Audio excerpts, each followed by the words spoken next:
dirt? Is he eating dirt in that pastime? Eating the dirt was what he's trying to. In any case, what is the message of that pastime?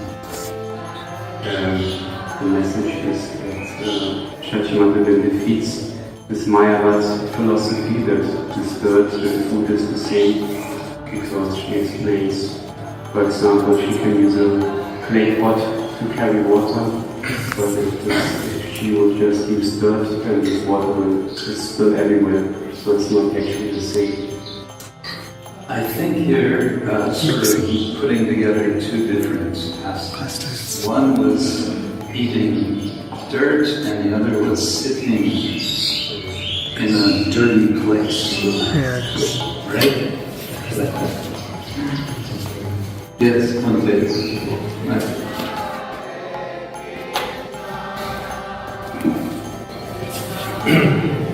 Another aspect of the Lila is that before that Lila, the parents stopped Lord Chaitanya from going to school. Yes. Because they were afraid, just like his elder brother took sannyas, if he continues studying, he will also become detached. So they kept him home. Then his pastime happens that he sits on the pile of used clay pots. And then when Sachidevi explains, then Lord Chaitanya says, but see, I don't know anything, you're not sending me to school. So what can I do? What can I say, you know? So then after that, they send it back to school. So he tricked them. What else? What else?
As I remember, it was the Brahman itself who would cook. Sachimata and Jagannath Mishra would prepare everything for him. And then the Brahman himself would cook. And the third time he was persuaded by Vishvarupa, because Vishvarupa appeared to him as this incredibly attractive young woman. And that just melted his heart. Yes, okay, I'll do it. And the third time, no time, he's cooking his rice. So now I want to jump from his childhood to his last, well, we can say his last years or his last days. Mahaprabhu, as you know, he takes sannyas at age 24. He goes to Puri on the order of his mother. He doesn't actually stay in Puri initially. He goes south of India for 2 years, traveled south, and then he eventually comes back to Puri. He eventually goes to Vrindavan, but for a short time, altogether 3 or 4 days. And he's in Puri for the last 8 18 years is when he, in a sense, withdraws and enters into his internal purpose for which he comes, which is explained by Krishna Das in the beginning of Chaitanya Charitamrita. Shira Haya Pranayama Kittisho Vanayaya Vasvadori Kittisho Vanayaya Sokyam Shasya Yatnam Bhavata Kittisham Dekido. He has three reasons. He wants to relish the glories of Radha's love for him, his feelings of her love. And this is what he's doing at the end of his life. And it's explained in the beginning of chapter 19 of Until Vinoti.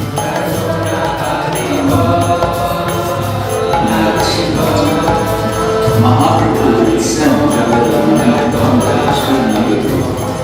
every year to console his mother. So he has promised his mother to stay in Puri. He had taken sannyas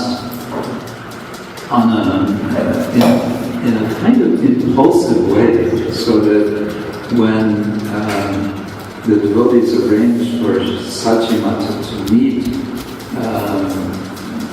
now his name is Krishna Chaitanya, in Shantipur, the house of the Vaidacharya, Lord Chaitanya kind of apologizes to his mother and says, "I'm sorry, I didn't know what I was doing. But now I've taken sannyas, what can I do?" Okay, what you can do is you can go and stay in Puri, because then there will be some back and forth going. I will at least hear news from you. So Lord Chaitanya would send Jagadananda Pandit, with whom he had a very special and unique relationship, to Mother Sachi. And he says, Nadia Chalama Hari Kahira Namaskar Amar Nam Hari Vatama. Sri Chaitanya Mahaprabhu told Jagadananda Pandit, "Go to Nadia and offer my obeisance to my mother.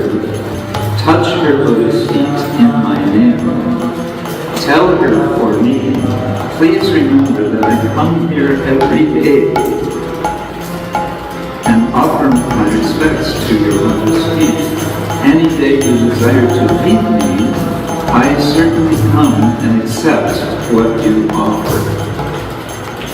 I have given up service to you and have accepted the vow of sannyas. I have thus become mad and have destroyed the principles of religion."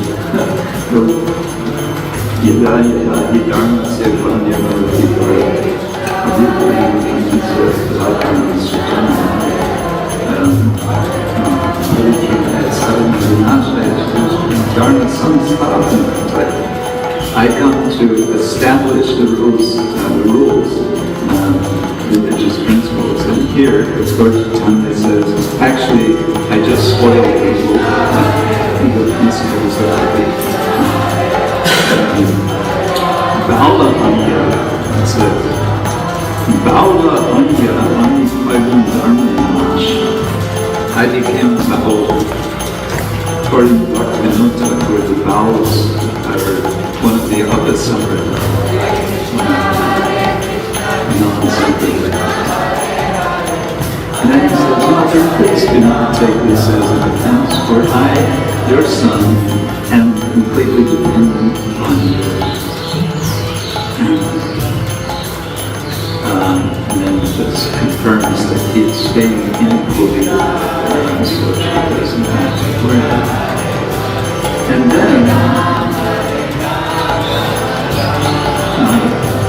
Krishnadas reports to us that a Vaidacharya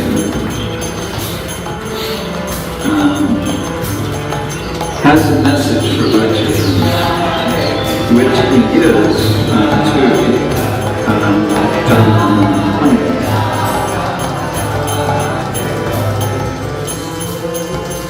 Charaja Prabhini Kacharya Kwahan Aditore Prabhumantra Bhujan Ego Chaitanya Advaitacharya literally sonnet.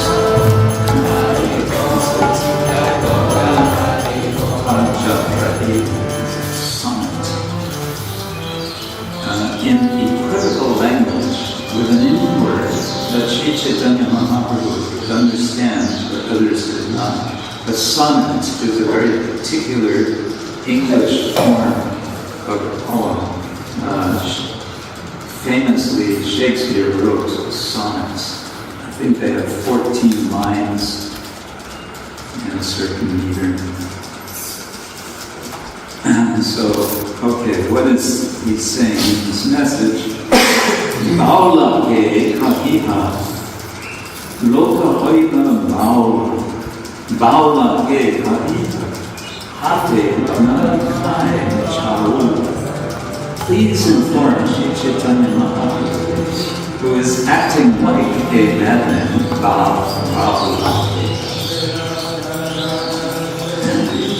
that everyone here has become mad like him. Inform him also that in the marketplace, rice is no longer in demand.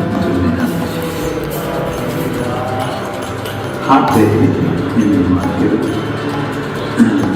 na bikai chao. There is not the selling of rice. Further, tell them that those now mad in ecstatic love are no longer interested in the material world. Also, tell Sri Chaitanya Mahaprabhu, the one who has also become a madman in ecstasy, has spoken these words. So this is the message where Advaitacharya, who had invited Chaitanya Mahaprabhu to appear, he had called loudly for the Lord to appear as he worshipped the Lord in Chalazan. Now, Advaitacharya, having called, is sending the message, okay, you've done your service, thank you very much, now you can go. By this time, Advaitacharya was quite elderly. You can see this already 50 or 52 years old when Lord Chaitanya appeared. So now, he must be in his 80s or 90s.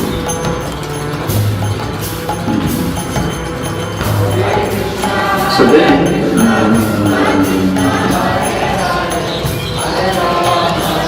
Jagannath comes back to Puri and he reports this message to Mahaprabhu.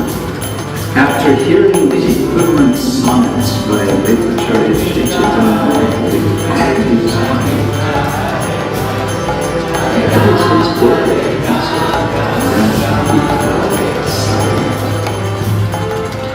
Although he knew the secret, Sharup Damodar Swami inquired from the Lord, what is the meaning of this sonnet? I cannot understand it.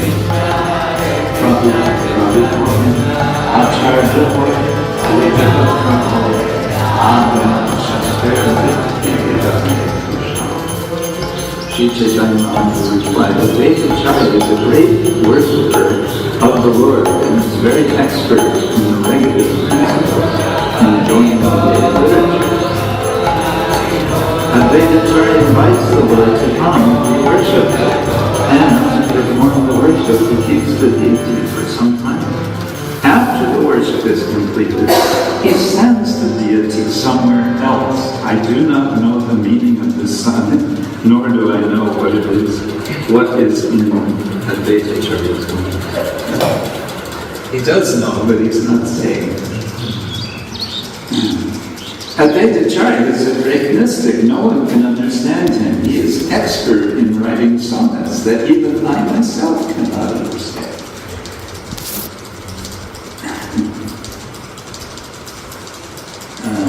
And then, of course, we understand he's saying this now.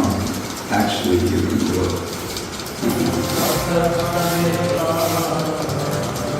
So the rest of this chapter describes how the Lord becomes more and more mad, transcendental mad. And this is the 19th chapter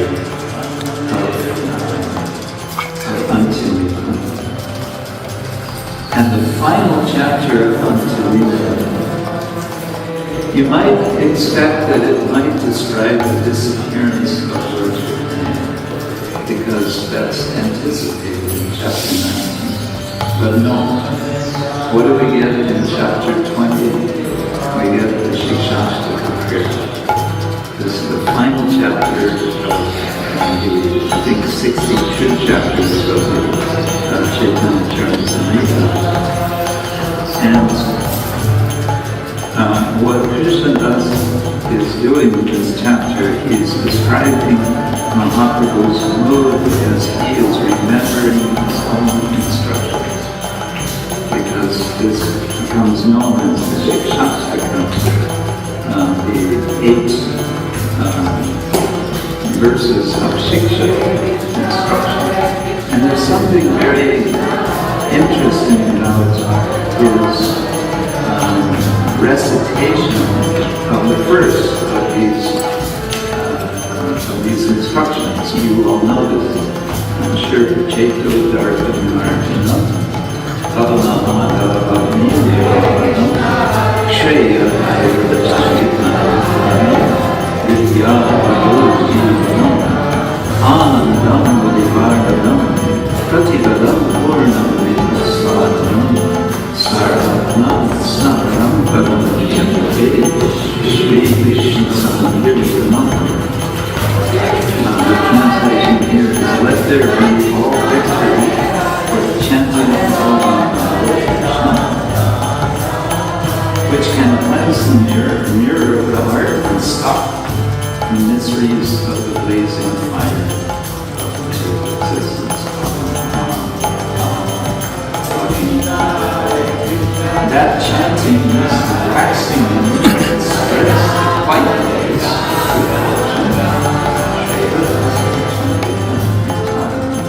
for all living entities. It is the life and soul of all education, vidya, guru, achievement, body, life. More specifically, it means newly wed life.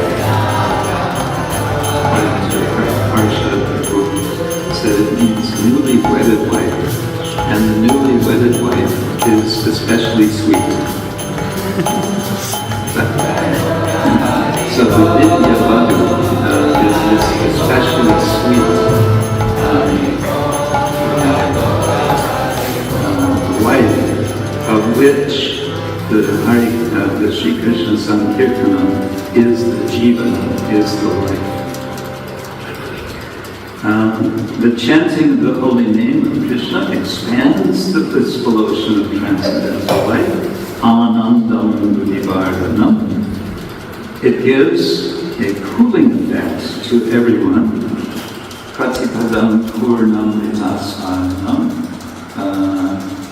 and enables everyone to taste the full nectar at every step. Purna Amrita Asvanam, Pratipadam, at every step. Sarvatma Snapanam is literally a bath for all souls. So, Hari Parashada gave lectures on the Shikshashtaka, and I only got to, I think, number 12 before I was traveling busy. And I think he was still discussing this first, after 12 lectures, he was discussing the first Shikshashtaka. And he raises an interesting question. He says, why is it that Lord Chaitanya, who was speaking to Swarup Damodar and Ramananda Roy,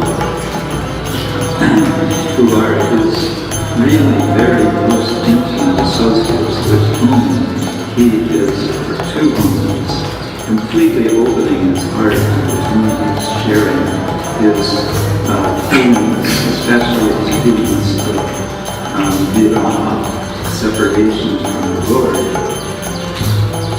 and is stimulated by them by their quoting various verses from various texts, especially the Bible. Why is it that he is telling them this? This seems to be sort of, this is a kind of Vaidhi Sadhanapati teaching. And Prabhupada explains that Mahaprabhu is very much, as he's reciting all these verses, in the mood of Srimati Radharani. And in the mood of Srimati Radharani, he is feeling Radharani is feeling passion for the common spouse. And in that feeling of Radharani, he is reciting this verse. But then it's going on to say, Krishna was coming back after explaining Krishna Bhavan. He says, Uttila Vishada Dainya Hare Apana Shloka Jahar Artha Shuni Shabhagari Dukta lamentation and humility awakened within Sri Chaitanya, and began reciting another of its own verses. And then it goes on to Nama Hari Bhavata Nija Sarva Shakti Pratartika Namahari Smarane Nakara Etadashi Prabhupada